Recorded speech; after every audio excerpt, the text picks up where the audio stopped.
오늘 수요예배 시간 주 앞에 나오신 분들을 진심으로 환영합니다. 바쁘고 힘들고 또 어려운 때이지만 예배 자리를 기억하여 주 앞에 나오신 분들 오늘 주께서 그냥 돌려보내지 않으시고 하늘의 은혜로 채워주시고 하늘의 복으로 우리에게 복 주실 것을 믿습니다.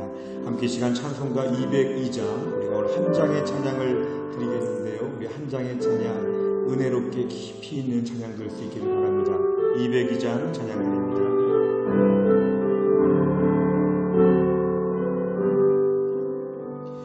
하나님 아버지 주신 책은 귀하고 중하신 말씀일세.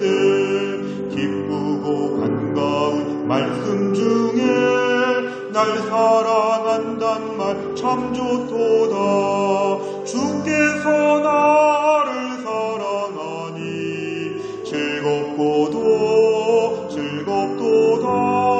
주께서 나를 나는 참 기쁘다. 구속의 은혜를 저버리고 어긋난 딴 길로 가다가도 예수의 사랑만 생각하면 곧 다시 예수께 돌아오리. 주께서 나를 사랑하니 즐겁고도 즐겁도다.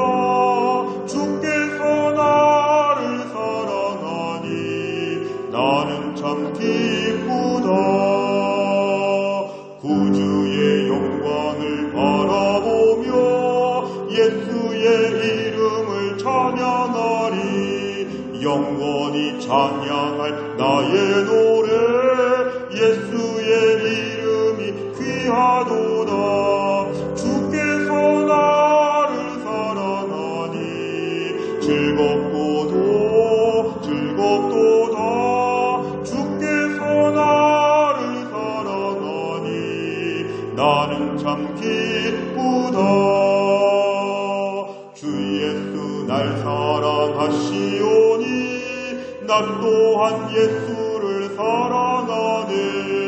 날 구원하시려 내려오사 십자가 위에서 죽으셨네.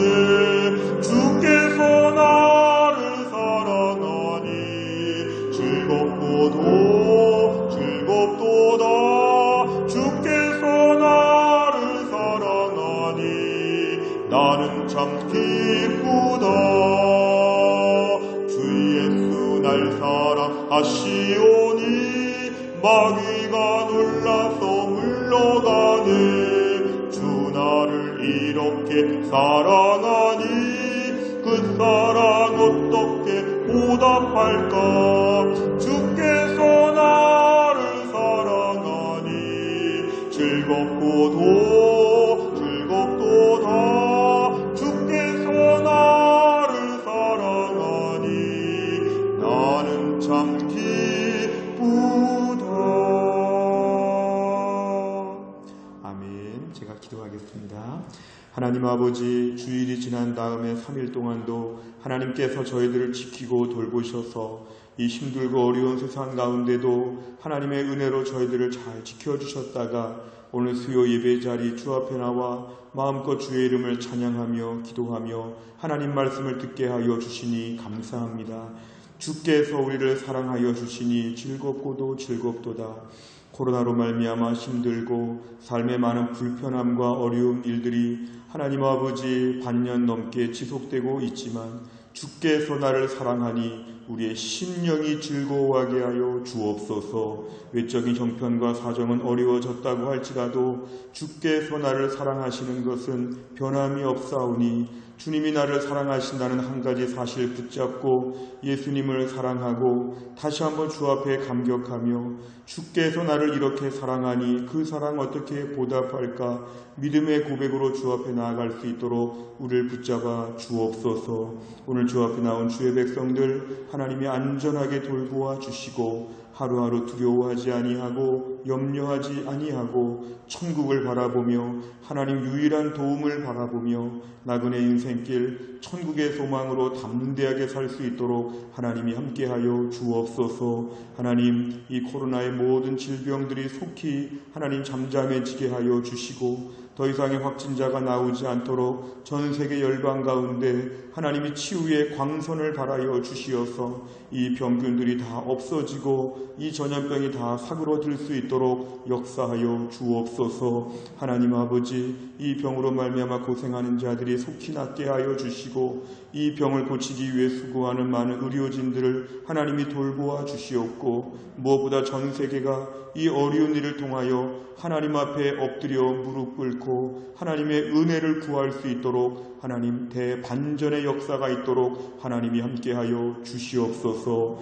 하나님, 무엇보다 우리 해성교회 성도들 한 명 한 명 하나님이 부르셔서 주의 백성 삼으시고 한 명 한 명 부르셔서 해성교회에 심어주신 주님, 힘들고 어려운 때를 지나가며 우리의 성도들의 믿음이 약해지고 열심이 사라지고 두려움들이 많아질까 걱정이 됩니다만 우리의 성도들 하나님께서 날마다 돌보시고 붙잡아 주시어서 이 어려운 폭풍 가운데 잘 감당하게 하여 주시옵고 무엇보다 우리 속에 은혜가 떨어지지 않도록 코로나 시기에도 은혜로운 삶으로 우리를 채워주시는 하나님을 날마다 만나게 하여 주옵소서. 하나님, 무엇보다 간절히 원하옵는 것은 이 나라 이 민족을 하나님이 불쌍히 여겨 주시어서 나라와 민족이 너무 혼란스럽고 너무 복잡하고 다툼이 많습니다.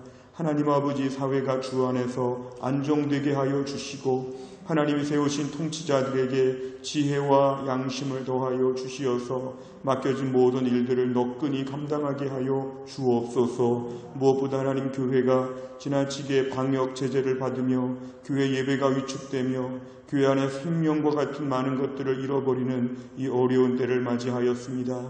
정부와 담당자들의 마음을 움직여 주시어서 이런 교회에 대한 제재가 속히 풀어지게 하여 주시옵고 이럴 때 성도들이 여기에 같이 두려워하여서 예배를 소홀히 하고 믿음이 떨어지지 않도록 하나님 붙잡아 주시옵소서.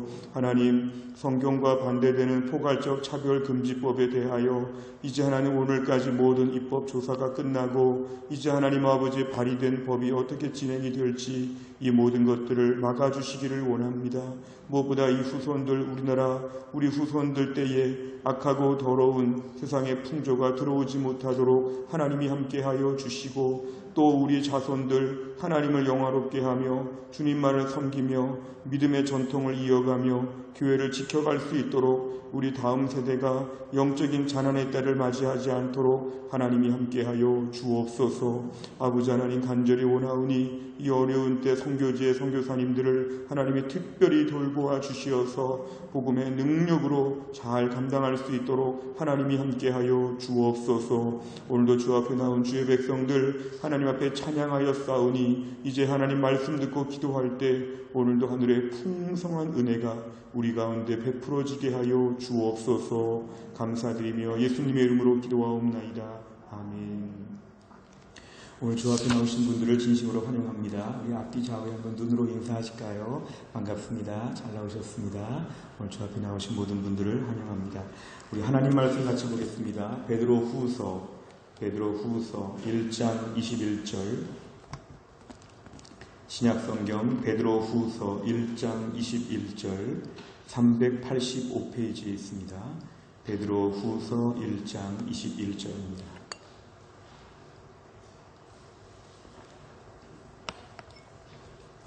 베드로후서 1장 21절의 말씀, 한 절의 말씀을 제가 봉독하겠습니다. 베드로후서 1장 21절입니다.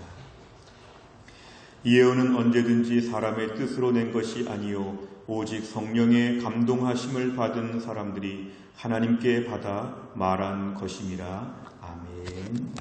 오늘은 들어오실 때 유인물 받으신 것이 꼭 있어야 됩니다. 혹시 못 받은 분 계시면 손 들어주시면 뒤에서 갖다 드리겠습니다. 오늘 유인물을 꼭 가지고 우리가 함께 말씀을 보도록 하겠습니다. 우리가 오늘 함께 나눌 말씀의 제목은 성경의 권위라고 하는 이런 제목입니다. 성경의 권위. 먼저 우리가 교리의 중요성에 대해서 말씀을 드리겠습니다. 우리가 흔히 교회에서 교리라고 하면 많은 사람들이 참 부정적입니다.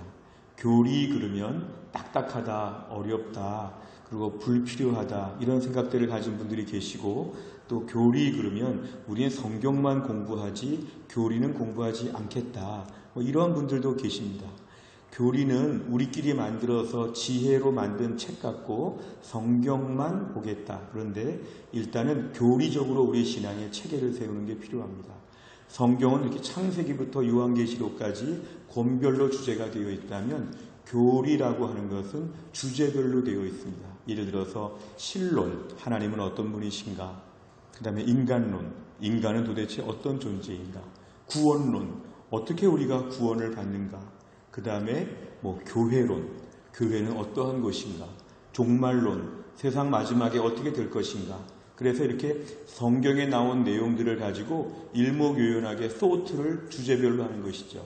성경에 여러 군데 나온 말씀들을 다 모아가지고 교리적인 체계를 세우는데 이것이 매우 중요합니다. 우리가 오늘날 이단들에 넘어지는 가장 큰 이유는 뭐냐 하면, 성경을 부분별로 조금씩 알고 있기 때문에 한번 꿰어서 쫙 정리가 되지 않으니까 이단들이 무슨 말만 하면 우리가 솔깃해가지고 넘어갈 때가 참 많습니다. 성경은 저희가 권별로 공부하는 것도 참 중요하지만 주제별로 공부하는 교리 공부도 우리에게는 매우 중요합니다.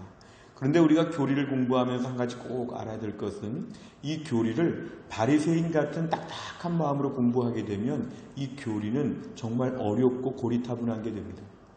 우리가 교리를 공부할 때 제일 중요한 것은 이 교리 가운데 우리가 복음 안에서의 감격을 가지고 보아야 합니다.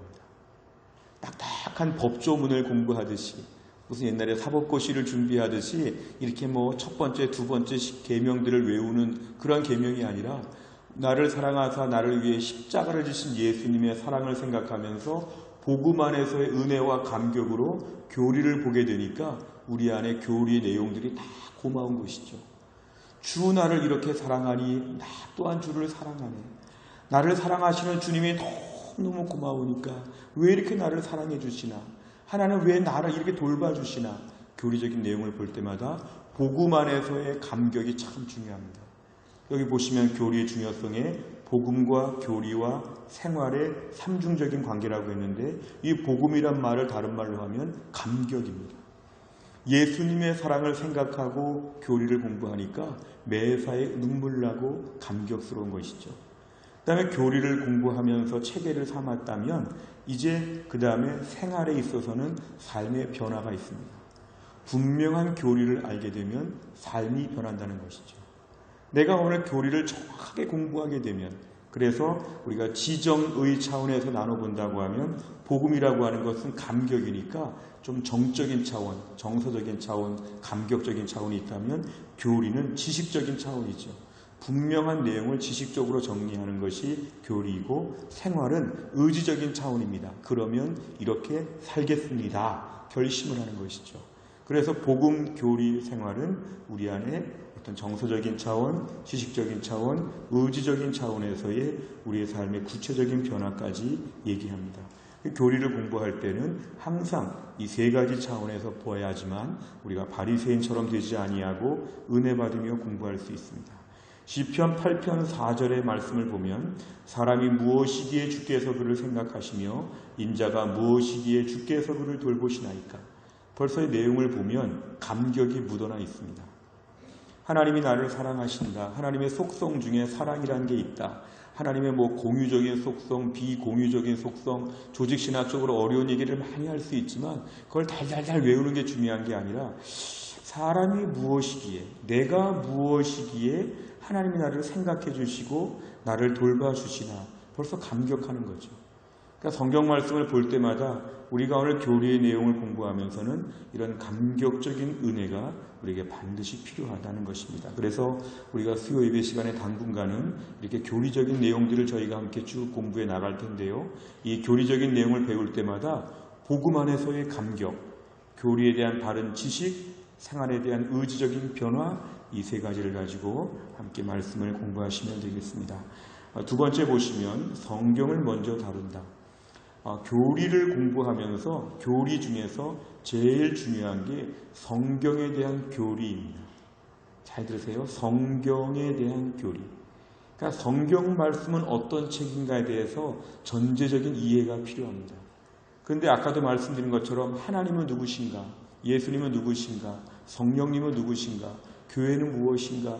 세상 마지막에 어떻게 될 것인가? 이런 것들도 먼저 배울 만한데 가장 먼저 오늘 배우는 게 성경의 권위입니다. 왜 많은 주제들을 놔두고 성경에 관한 걸 제일 먼저 우리가 다루게 되는지 이게 오늘 중요한 포인트입니다. 성경을 먼저 공부하고 나서 다른 교리들을 쭉 배우게 되어 있는데 그건 뭐냐면 교리를 공부할 때 전제와 근거가 이 성경책이기 때문에 그렇습니다. 우리가 오늘도 벌써 성경 구절들이 많이 나와 있지만 앞으로 하나님에 대해서 배우고 구원에 대하여 교회에 대하여 다 배울 때마다 우리는 반드시 성경 말씀을 근거로 얘기합니다. 성경 어디에서 이렇게 말씀하셨습니다. 그러니까 성경의 근거가 없는 이야기는 참 위험한 이야기죠. 그러니까 우리가 성경의 근거가 없으면 내 생각에 말이야 이거 위험합니다. 내 생각은 다 다르기 때문에 위험하고요. 어느 철학자가 말했다. 어느 유명한 사람이 말했다. 이거 다 위험합니다. 복음을 모르는 철학자, 하나님이 없는 철학자들의 말은 오히려 반복음적이기 때문에 매우 위험합니다. 그래서 우리는 성경에 대해서 반드시 알아야지만 나머지 교리 공부를 계속 이행할 수 있다. 여기서 우리가 막히게 되면 성경을 인정하지 않는 사람들은 그 다음 교리 배워봤자 헛수고입니다. 계속 무슨 성경에 어디 나와 있다 얘기할 때마다 저걸 어떻게 믿어? 저걸 어떻게 믿어? 어떻게 저거 믿고 하나님을 알아? 이런 식으로 반발심이 있으면 교리 공부는 안 되기 때문에 성경의 권위를 먼저 인정해야 됩니다. 우리가 집안에 무슨 전자제품을 살 때도 무슨 물건을 사고 나면 자세한 설명서가 나와 있습니다. 바로 우리의 신앙의 자세한 설명서 매뉴얼이 바로 성경책입니다. 성경을 가지고 우리가 하나님에 대해서 알고 기독교 신앙의 체계를 세워야 된다. 그 다음에 또 한 가지 뭐냐면요. 성경을 먼저 다루면서 우리가 알아야 될 분명한 것은 역사적으로 성경에 대해서 훼손하려고 하는 시도가 굉장히 많았습니다. 성경을 없애버리려고 분서갱유하듯이 성경을 다 불태워버리고 찢어버리고 막 이런 것이죠. 그리고 성경에 대하여 자꾸만 권위를 도전하는 옛날에는 막 성경책을 찢어버리기도 했죠. 옛날에 어떤 집안에서 믿지 않는 가정에서는 성경책 막 찢어버리죠. 저도 어릴 때 교회에 보니까요. 믿지 않는 남편들이 와가지고 자기 부인들을 막 낚아채가면서 교회에서 막 데려가면서 성경책 찢고 막 욕하고 이런 거 봤는데 꼭 성경책을 찢고 막 이럽니다. 왜 그러냐 하면 이 성경의 말씀의 권위에 도전하고 성경을 싫어하는 일들이 굉장히 많은데 이거는 영적인 것입니다. 성경을 건드리면 기독교는 무너진다. 그러니까 많은 경우에 성경을 자꾸 공격합니다. 옛날에는 성경을 번역을 못하게 하거나 성경과 관련된 성경을 넘어뜨리면 기독교는 넘어진다는 것이죠. 옛날에 자유주의 신학자들을 보면요. 19세기 이후에 계몽주의 이후에 사람들이 똑똑해지고 아는 것이 많을 때 자꾸만 성경을 격화시켰습니다. 성경책을 가지고 지금 대단하게 보지만 저기 이란이나 이라크나 어디 저기 팔레스틴 지역에 가면 지금도 성경책 비슷한 문헌들이 많다. 고대 근동 아시아에 옛날 책들 많다. 이 옛날 책과 성경과 뭐가 다르냐. 다 옛날 책은 비슷한 권위에 있다. 그러니까 오히려 성경을 가지고 판단하는 게 아니라 그런 고대 문서를 가지고 성경을 판단하죠. 이런 문서들을 보니까 성경이 잘못됐다. 이런 식으로 성경을 공격하는데 이건 매우 위험한 것입니다. 어떤 사람들은 지금도 현대의 가치관, 우리의 생각을 가지고 성경을 평가합니다. 가장 대표적인 게 요즘 우리가 많이 기도하는 이 포괄적 차별금지법에 따르면 현대인의 가치로 볼 때 성적인 부분에 있어서 매우 자유분방하다. 서구 유럽은 다 괜찮다. 유엔이 우리에게 권고하고 있다. 동성애, 양성애 다 괜찮다 하면서 우리에게 막 뭔가 주문하죠. 성경에 의하면 하나님이 남자와 여자를 만드셨다. 남자가 남자와 더불어 부끄러운 일을 행했다. 성경에 보면 소돔과 고모라 성이나 고린도 교회 얘기를 많이 하는데 이런 것은 다 성경이 잘못된 거지 이거는 지금 옳은 것이다. 그리고 하나님도 그런 거 원하지 않는다. 하나님은 사랑의 하나님이니까 이런 것들은 다 괜찮다. 이건 현대적인 가치관으로 성경을 다시 평가하는 것이죠. 그러니까 성경에 대해서 막 건드리고 넘어뜨리고 성경 잘못됐다고 하고 여기와 여기가 다르다고 하고 성경을 막 공격하는 이유, 이게 바로 뭐냐면 영적인 공격입니다. 그래서 성경은 건드리면 안 되고 그대로 받아들이는 게 필요합니다. 다시 우리는 대한예수교 장로회 합동 측 총회에 속해 있는 우리 교회인데요. 한국의 많은 교단들 중에도 성경에 대해서 그대로 받아들이지 않는 교회들이 많습니다. 성경 중에 일부가 하나님의 말씀이다. 이 성경이 오늘 나에게 하나님 말씀이 된다. 그리고 이 성경의 내용 중에 일부는 조금 이상한 면이 있지만 또 어떤 분들은 이 성경은 하나님 주신 말씀이 아니라 믿음의 사람들의 자유로운 고백이다. 그러니까 자유로운 고백이니까 그 사람들을 존중해서 그냥 그 믿음을 인정하는 것이다. 그래서 성경을 좀 약간 이상하게 표현하는 많은 시도들이 있지만 이건 매우 위험합니다. 기독교는 성경 무너지면 무너집니다.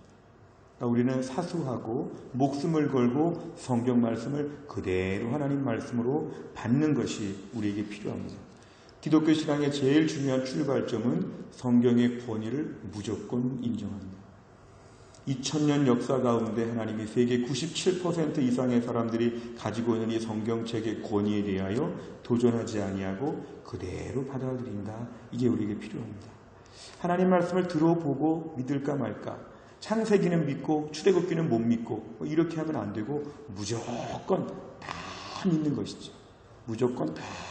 그래서 아멘, 아멘 다 받아들이는 게 이게 진짜 믿음입니다.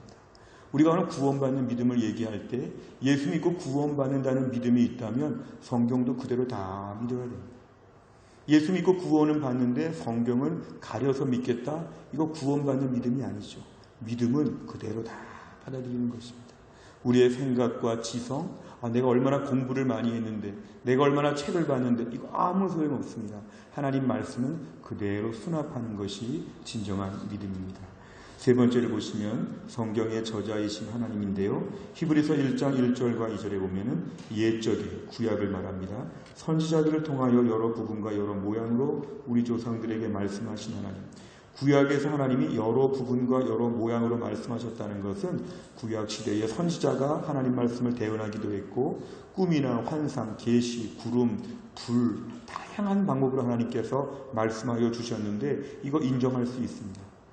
하나님께서 우리에게 다양하게 말씀하실 수 있다는 거죠. 그런데 2절에 보니까 이 모든 날 마지막에 신약에 와서 아들을 통하여 예수님을 통하여 우리에게 말씀하셨다. 예수님을 통하여 성경의 모든 계시가 완성되었다는 것입니다. 이 아들 예수님을 만유의 상속자로 세우시고 그로 말미암아 모든 세계를 지으셨다. 결국 하나님께서 다양한 방법으로 우리에게 구약에도 말씀하시고 지금도 말씀을 하실 수는 있지만 가장 중요한 건 신약 시대에 예수님을 통하여 하나님 말씀이 다 완성되었다는 그런 뜻입니다. 먼저 우리가 선지자들을 통하여라는 대목을 좀 보시면 선지자들을 통했다. 여러 부분과 여러 모양이 있었다. 이거는 중간 단계에 불과합니다. 누가 말씀하셨습니까? 하나님이 말씀하신 것이죠. 이사야가 말했다. 예레미야가 말했다. 이렇게 말하면 성경을 모르는 것입니다. 하나님이 이사야를 통하여 말씀하셨다. 하나님이 예레미야를 통하여 말씀하신다. 말씀하는 주체가 하나님이라고 봐야 이게 기독교 신앙입니다. 만약에 오늘날 설교를 들으면서도 저건 목사님의 개인적인 생각이다. 저건 목사님의 의견이다. 이런 식으로 보게 되면 하나님 말씀 듣지 못합니다. 정확한 설명을 해드리면 하나님이 목사님을 통하여 우리에게 오늘 말씀하신다. 이렇게 봐야 우리가 기독교 신앙이 가능합니다.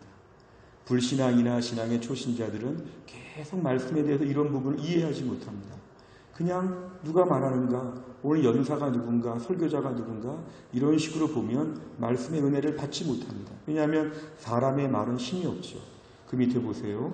데살로니가전서 2장 13절에 보면 이러므로 우리가 하나님께 끊임없이 감사함은 너희가 우리에게 들은 바, 사도 바울에게 들은 바 하나님의 말씀을 들었는데 사람의 말로 받지 아니했다. 하나님의 말씀으로 받았다. 이게 축복입니다. 하나님 말씀으로 받아들이는 태도. 사람의 말로 받게 되면 불순종하고 반발심이 생깁니다. 아유, 나보다 어린 사람이 얼마나 알겠어. 나보다 공부도 못했고 나보다 부족한 사람이 이런 식으로 하게 되면 평생 은혜 받지 못합니다.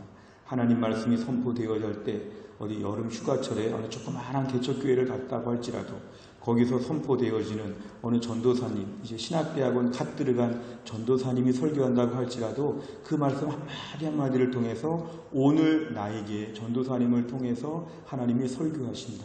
이렇게 들어야지만 기독교 신앙이 제대로 들어간 것입니다. 하나님의 말씀으로 받는 것. 왜냐하면 성경의 저자가 하나님이기 때문에 그렇습니다. 성경의 저자가 하나님이시다. 하나님의 특성은 계속 말씀하여 주십니다. 우리가 성경을 통해 부지런히 알 수 있는 것은 하나님은 쉬지 않고 말씀하십니다. 때로는 우리가 불순종함에도 불구하고 계속 우리에게 말씀하여 주신다. 그래서 우리가 그때마다 하나님의 말씀으로 인정하고 그 말씀을 받아들이는 훈련이 우리에게 필요하다는 것입니다. 그래서 우리 오늘도 매일매일 말씀하시는 하나님 앞에서 기대해야 됩니다. 큐티할 때도 내가 큐티 안 하면 어떡하나, 율법적으로 큐티하지 말고 큐티 책을 펴기 전에 기대하셔야 되죠. 오늘 말씀을 쫙 펼 때 무슨 말씀을 주실까? 주일날 와가지고 설교를 들을 때 우리 교회 같으면 토요일날 미리 설교 교환이 나올 때 오늘 무슨 말씀을 주실까? 내가 오늘 성경을 통독하는데 오늘 전도서 말씀 이제 쫙 읽으면서 전도서 말씀에서는 무슨 말씀을 주실까? 계속 말씀을 볼 때마다 하나님 나에게 하실 말씀이 오늘 뭐가 계실까? 이런 기대감이 필요하죠. 이게 바로 복음 안에서의 감격이 담겨진 교리입니다. 하나님이 나에게 오늘 무슨 말씀을 주실까? 설레이는 거죠. 나를 사랑하는 누군가가 나에게 오늘 내가 너에게 할 말이 있다. 무슨 말을 줄까? 누가 나에게 전화가 왔었는데 통화가 안 됐어요. 아주 궁금하죠. 나에게 오늘 무슨 말을 하려고 전화했었을까? 하루 종일 궁금했다가 전화해가지고 그러셨군요. 하나님 말씀 앞에 궁금해야 되죠. 오늘 무슨 말씀을 주실까? 왜냐하면 하나님은 말씀을 해주시는 하나님을 우리가 알기 때문에. 하나님의 기본적인 성품은 하나님은 말씀해 주십니다. 정말 특별한 경우에 침묵하시지만 우리에게 계속 말씀을 주시기 때문에 성경의 저자이신 말씀하시는 하나님 앞에서 꾸준히 기대하고 말씀을 매일매일 섭취하는 것이 우리에게 필요합니다. 그래서 3번을 정리하면 성경의 저자는 하나님입니다. 하나님입니다. 이걸 저희가 먼저 분명히 알아야 됩니다. 네 번째를 보면 계시의 완성자이신 예수님. 요한복음 7장 16절에 보면 예수께서 대답하여 이르시되 내 교훈은 내 것이 아니요 나를 보내신 이의 것이니라. 결국 예수님 말씀이 하나님이 보내신 말씀이라는 뜻인데요. 예수님 모든 말씀, 사실 신구약이 예수님으로 종합됩니다. 구약은 뭘까요? 오실 예수님에 대한 말씀. 신약은 오신 예수님에 대한 말씀. 구약과 신약은 그래서 다 중심에 예수님이 계십니다. 구약 따로 신약 따로. 옛날에 초대교회 때요, 마르시온이라고 하는 이단은 그렇게 봤습니다.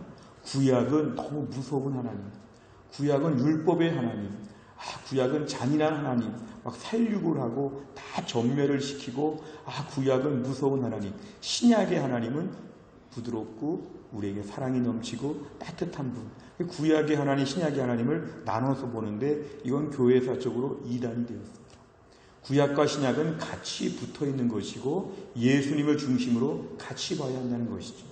결국 계시의 완성자, 구약과 신약은 모순되지 아니하고 다 예수님을 말씀하는 것이기 때문에 우리에게 하나로 통일해서 봐야 한다는 것입니다. 넘겨보시겠습니다. 뒷페이지를 보시면 요한계시록 22장 18절 19절에 보면 내가 이 두루마리 예언의 말씀을 듣는 모든 사람에게 증언하노니 만일 누구든지 이것들 외에 더하면 하나님이 두루마리에 기록된 재앙들을 그에게 더하실 것이요 만일 누구든지 이 두루마리 예언의 말씀에서 제하여 버리면 하나님이 두루마리에 기록된 생명나무와 및 거룩한 성의 참여함을 제하여 버리시리라. 이 말씀에서는 18절에서는 아무거나 플러스하면 안 된다는 것이죠. 덧붙이면 안 된다. 19절은 아무거나 마이너스 해버리면 안 된다. 빼버리면 안 된다. 만약에 네가 뭔가 자꾸 더하게 되면 성경에 나타난 재앙들 너에게 더할 것이다. 자꾸 네가 빼기 시작하면 너 마지막에 거룩한 잔치에 참여하는 걸 제하여 버릴 것이다. 하나님 말씀을 가감없이 선포하는 게 필요합니다. 요즘같이 힘든 날은 우리가 하나님 말씀의 위로와 축복을 많이 바라지만 하나님 말씀을 들을 때 균형 있게 보는 게 필요합니다. 어떨 때는 우리에게 책망하신 말씀이 있어도 책망의 말씀을 그대로 다 받아들여야 됩니다. 어떤 날은 우리에게 좀 상황과 관계없이 말씀을 주셔도 나는 지금 여기가 아픈데 하나님이 여기다가 약을 발라주시는 것 같은 말씀이 있어도 받아들여야겠죠. 말씀에 대하여 내가 중심이 되면 현대 자유주의 신학이 됩니다. 인본주의가 되죠. 내가 상황이 어떠니까 나 중심으로 하나님 말씀을 주셔야 된다. 내가 한 주간 동안 애 때문에 고민했으니까 이번 주 주일 설교는 애에 대한 설교 해주셔야 된다. 다 자기 관심이죠. 이 자기 관심 바로 인간의 죄성인데 자기 숭배 사상, 자기 중심성입니다. 신앙은 하나님 중심성이죠. 나는 지금 이 문제가 힘들지만 하나님이 이 문제 말씀하시면 그대로 받아들이는 것이죠. 이 말씀이 나에게는 필요한가 보다. 하나님 말씀을 들을 때 때로는 말씀에서 이 말씀은 싫고 이 말씀은 좋고 성경을 보다가 밑줄을 많이 치지만 성경 말씀은 다 좋은 말씀이죠. 성경 말씀 보아서 취사 선택하는 거, 가위로 잘라버리는 거, 축복의 말씀들은 다 형광색으로 칠하고 하나님이 믿음으로 똑바로 살아라 하는 말씀들은 막 찢어버리고 싶고 이거 안 된다는 것이죠. 하나님 말씀은 믿음으로 다 받아들여야 된다. 그래서 하나님 말씀은 제할 수도 없고 더할 수도 없다는 것이죠. 우리가 종종 아는 대로 하나님 말씀을 더하고 빼고 할 때 바로 이단들이 주로 더하는 게 많죠. 이단들은 성경 말씀을 지키는 것 같으면서 플러스 알파가 많죠. 몰몬경을 봐야 된다든지, 아니면은 박태선 옛날에 박태선 신흥종교, 아니면 신천지, 다 자기들끼리의 또 하나의 엑기스가 있죠. 이것과 같이 보라는 거. 뭔가 이렇게 성경 이외에 뭔가를 같이 덧붙이는 거, 이건 매우 위험한 겁니다. 5번에 보시면 그래서 성경의 완전성과 충족성, 성경은 완전하다는 것이죠. 뭐가 부족하니까 자꾸 뭐를 덧붙여야 된다고 하는 것은 이단으로 흐르기가 쉽고 실제로 이단들을 보면 성경 이외에 자기들만의 경전들이 또 하나씩 있습니다. 이거는 다 잘못된 것입니다. 우리가 오늘 믿기로는 요한계시록 이후에 나오는 모든 이런 계시적인 것들은 다 가짜입니다. 성경은 요한계시로 종결되었다는 것이죠. 그리고 또 한 가지는 오늘날 우리가 직통계시를 받은 사람들이 있습니다. 제가 어릴 때만 해도 동네 부흥회들이 많았는데요. 부흥회 가면 목사님들이나 이런 분들이 설교 재미있게 하고 은혜롭게 하고 다 좋았는데 마지막에 약간 이런 이단 같은 요소들이 있었어요. 직통계시. 하나님이 지금 나에게 무슨 말씀 막 하시고 막 하는데 이거 다 위험한 것입니다. 이단이거나 위험하거나. 우리가 아무 기도원이나 아무 집회나 함부로 가면 안 되죠. 아무한테나 이렇게 안수받아도 안 되고요. 조심해야 되죠. 성경은 요한계시록까지 종결되었고 하나님 말씀 이거로 충분하다는 것입니다. 그 외에 직통계시, 하나님이 나에게만 오늘 무슨 말씀 주셨다? 이런 거 다 위험한 얘기고 누가 그런 말 하면 그런 분과 교제하면 참 위험합니다. 심지어 우리가 건강하고 건전한 신앙생활 한다고 할지라도 언어 표현을 좀 바꿀 필요가 있는데요. 오늘 내 안에 무슨 하나님 마음에 감동을 주셨다든지 내 안에 이런 마음을 주셨다든지 이런 표현은 우리 보수적이고 복음적인 기독교 안에 카테고리 안에 들어올 수 있습니다. 근데 오늘 나에게 무슨 말씀을 주셨습니다. 무슨 말씀 하셨습니다. 이런 말들은 위험한 소지가 많습니다. 이단 비슷하게 말할 수가 있기 때문에 하나님이 이런 마음을 주셨다. 하나님 이런 감동을 주셨다. 이 부분에 대해서 매우 조심스럽게 이렇게 말해야지 계시를 혼자 받은 것처럼 뭔가 특별한 이런 얘기를 하게 되면 조심스럽다는 것입니다. 그래서 성경은 요한계시록까지 이미 완전하고 충족된다. 특별히 성경에 보면 모든 것을 답하고 있지 않습니다.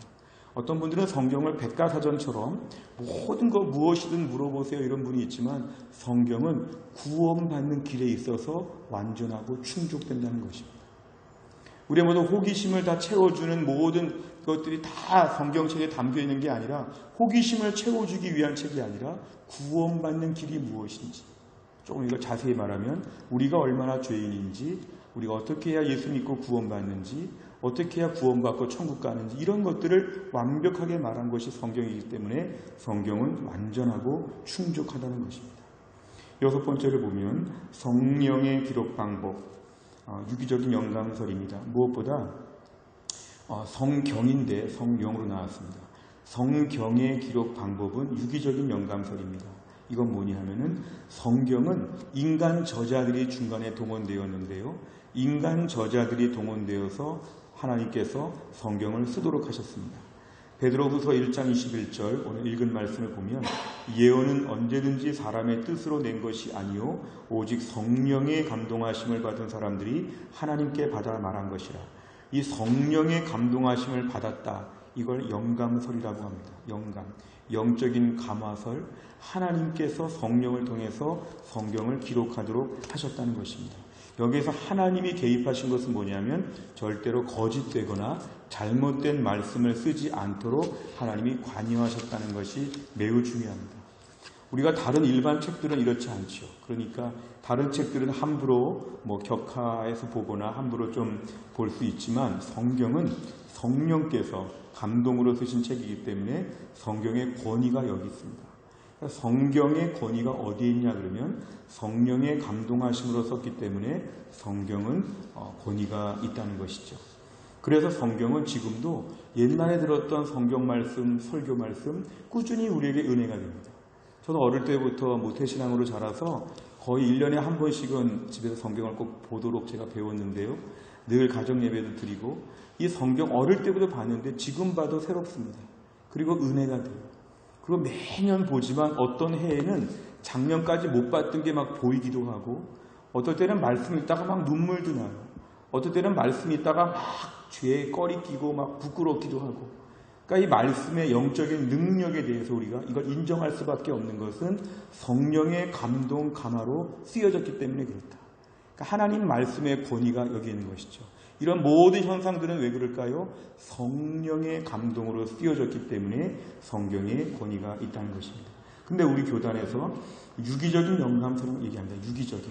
이 유기적이란 말은 다 서로 연관지었다는 것인데요.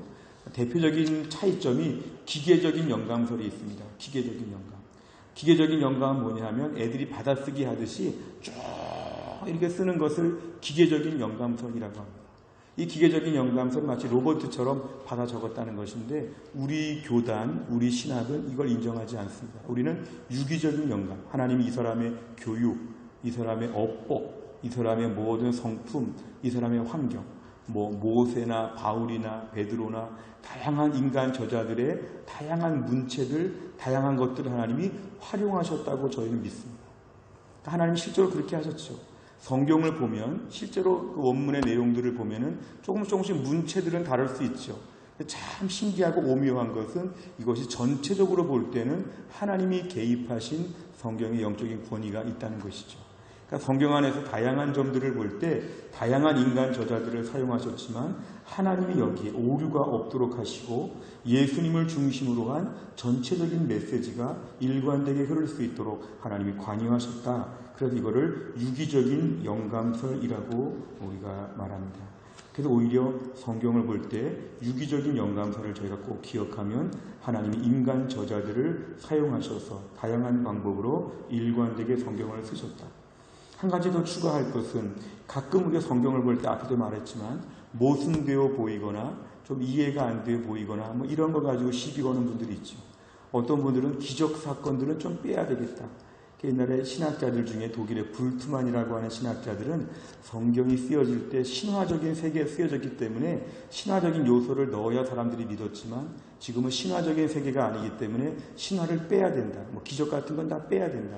이런 게 있었지만 이건 다 잘못된 것입니다. 기적을 믿기 싫어서 그렇죠. 우리가 오늘 믿음은 이것입니다. 우린 피조물로서 성경의 권위를 믿는 것은 하나님은 기적도 행하실 수 있다. 그리고 어디가 조금 다르게 보이는 구절이 있어도 그것에 의미가 있지 이게 잘못돼서 그런 건 아니라는 것이죠. 그러니까 실제로 복음적인 신학자들에 의해 성경이 연구되는 것과 자유주의 신학자들에 의해 연구되는 것이 뭐냐. 좀 자유주의적이고 성경을 믿지 않는 사람들이 성경을 연구하면 자꾸 차이점만 보이죠. 이것도 다르고 이것도 다르고 이것도 이상하고 이것도 이상하고. 근데 복음적인 신학자들이 성경을 연구하다 보면은 이것과 이것이 다른 의미와 이유가 분명하다는 것입니다. 그렇기 때문에 성경을 볼 때 조금 다양하고 이해가 안 돼도 여기에 있는 하나님의 뜻이 무엇일까? 이거를 찾는 것이 바로 우리의 피조물의 자세라는 것이죠.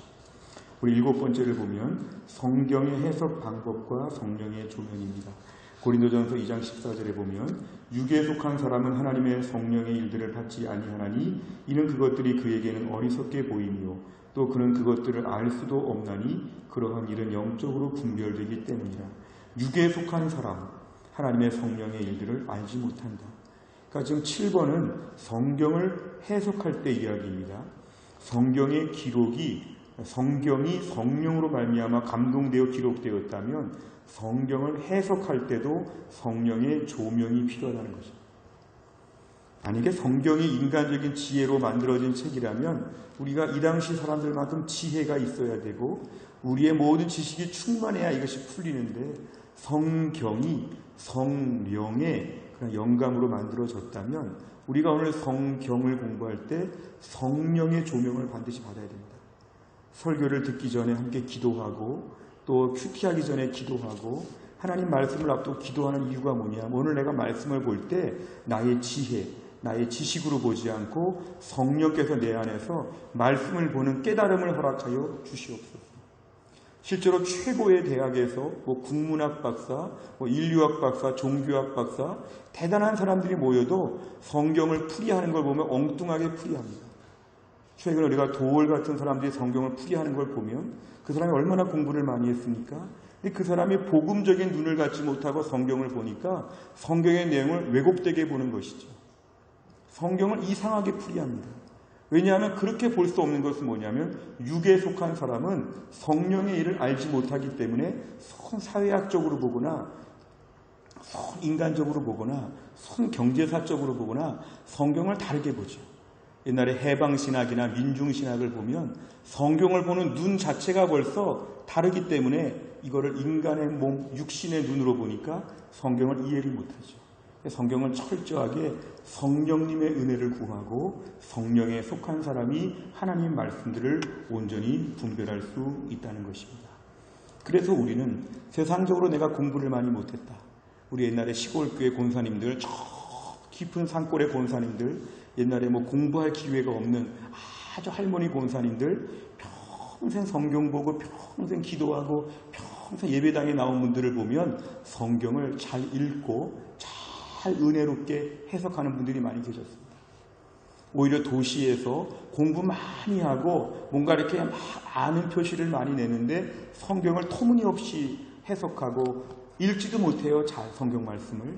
그런데 오히려 성경은 나의 유무식 관계없이 나의 지혜와 경험과 관계없이 성령께서 우리 안에 은혜를 주시고 깨닫게 하시면 하나님 말씀을 받을 수 있다는 것입니다. 그래서 우리는 이 은혜를 구해야 됩니다. 꼭 목회자인 저뿐만 아니라 우리 모두가 설교를 들을 때도 그냥 듣는 것과 간절히 사모해서 우리 교회 같으면 토요일날 본문 다 나오고 내용이 다 나오기 때문에 토요일날 토요비전 새벽 예배 나와서 내일 설교 말씀의 개요를 혼자 막 풀이해보고 공부해보고 주일 설교를 간절히 사모하며 왔다가 주일 설교를 듣게 되면 하나님의 은혜가 갑절로 더하죠. 왜냐하면 하나님은 사모하는 심령을 만족해 하시기 때문에. 설령 내가 세상적인 지식이 부족해도 설령 초신자라고 할지라도 하나님 말씀에 대해서 간절하게 사모하는 심령을 하나님 만족하여 주신다. 결국 성경을 해석하는 것은 성령의 조명을 받는 게 매우 중요하다는 것입니다. 마지막 8번째를 보면 성경의 권위에 대한 순종입니다. 예수님의 모범인데요. 마태복음 26장 51절에서 54절까지를 보면 예수와 함께 있던 자 중에 하나가 손을 펴 칼을 빼어 대제사장의 종을 쳐 그 귀를 떨어뜨리니 이에 예수께서 이르시되 내 칼을 도로 칼집에 꽂으라. 칼을 가지는 자는 다 칼로 망하느니라. 너는 내가 내 아버지께 구하여 지금 12군단 더 되는 천사를 보내시게 할 수 없는 줄로 아느냐. 내가 만일 그렇게 하면 이런 일이 있으리라 한 성경이 어떻게 이루어지겠느냐 하시더라.